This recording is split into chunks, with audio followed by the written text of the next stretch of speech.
Guys অকণমান আগত যিটো ঢেৰেকনি মাৰিছিলে নিশ্চয় আপোনালোকে শব্দটো শুনা পাইছে। গোটেই দৰংখন কঁপি গৈছে। গাইজ মই কথা ক'ব পৰা নাই, মোৰ হাৰ্টবিট ইমান ফাষ্ট হৈ গৈছে। মই মানে এয়া মোৰ লাইফত প্ৰথমবাৰ মই ঢেৰেকনি মানে দেখিলোঁ নিজা চকুৰে। মোৰ হাত ভৰি এতিয়াও কঁপি আছে। মই কি ক'ম কি নক'ম মানে মই উগুল থুগুল লাগি আছে মোৰ। মই গাইজ শুই আছিলোঁ আৰু সেইখিনি সময়তে ঢেৰেকনিটো মাৰে। গাইজ মই আপোনালোকক দেখাই দিছোঁ ঢেৰেকনিটো কোনখিনিত পৰিছে আৰু মই ক'ত শুই আছিলোঁ। মই গোটেইখিনি বস্তু আপোনালোকক দেখাই দিছোঁ। গাইজ আপোনালোকে চাওক, মই ইয়াতে শুই আছিলোঁ বিচনাত। পৰিৱেশ দেখি পেলাই বুজিয়ে পাইছে, মই এখন কম্বল লৈ মই ইয়াতে শুই আছিলোঁ আৰু তাৰ পিছতে এয়া আমাৰ কিটচেন। মই এইফালেৰে মানে চাই আছিলোঁ, কিটচেনৰ ফালে চাই আছিলোঁ। তো ইয়াতে এনেকুৱা এটা ফ্লাছ মাৰিছে গাইজ, আপোনালোকে মানে মই মোৰ চকুৰে মই দেখিছোঁ। তো আপোনালোকে হয়তো বুজি নাপাব, আপোনালোকে ভালদৰে চাই লওক। ইয়াতে এটা এনেকুৱা মানে ফ্লাছ মাৰিছে আৰু গোটেই ৰুমটো মানে গাইজ আপোনালোকে বিলিভ নকৰিব, মই বেডৰ ওপৰত আছিলোঁ, গোটেই ৰুমটো এনেকুৱা এটা ভাইব্ৰেট মাৰিছে। মানে মই আপোনালোকক প্ৰপাৰ বুজাই দিছোঁ গাইজ। মোৰ ভইচটো চাই আপোনালোকে ভালকৈ ক্লিয়াৰলি শুনা পোৱা নাই, কাৰণ বৰষুণ দি আছে, তো টিনত বৰষুণ পৰি আছে, তোৰে আৱাজটো বেছিকৈ আহি আছে চাগে, এডজাষ্ট কৰি ল'ব।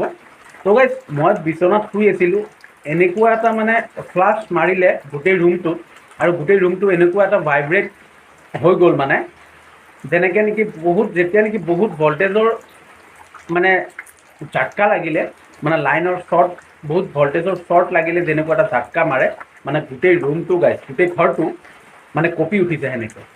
মোৰ মানে মই তৎমত খাই গৈছোঁ, কি হ'ল এইটো। আৰু ঢেৰেকনিৰ চাউণ্ডটো ইমান জোৰেকৈ হৈছে, আনবিলিভেবল গাইজ।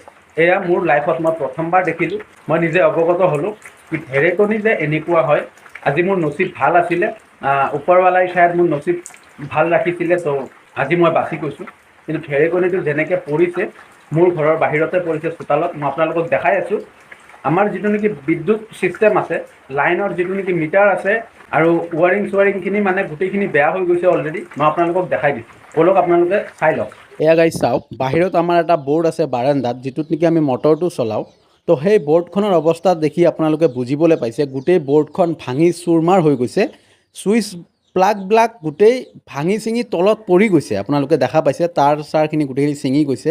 এয়া আপোনালোকে চাওক, ছুইচবিলাক তলত পৰি আছে, ভাঙি চুৰমাৰ হৈ গৈছে গোটেইখিনি। আৰু এয়া আপোনালোকে দেখিবলৈ পাইছে আমাৰ যিটো নেকি লাইনৰ মিটাৰ, এই তক্তাখন আপোনালোকে দেখিবলৈ পাইছে ৱালত মাৰা আছে। এই তক্তাখনত আমাৰ মিটাৰটো মাৰা আছিলে।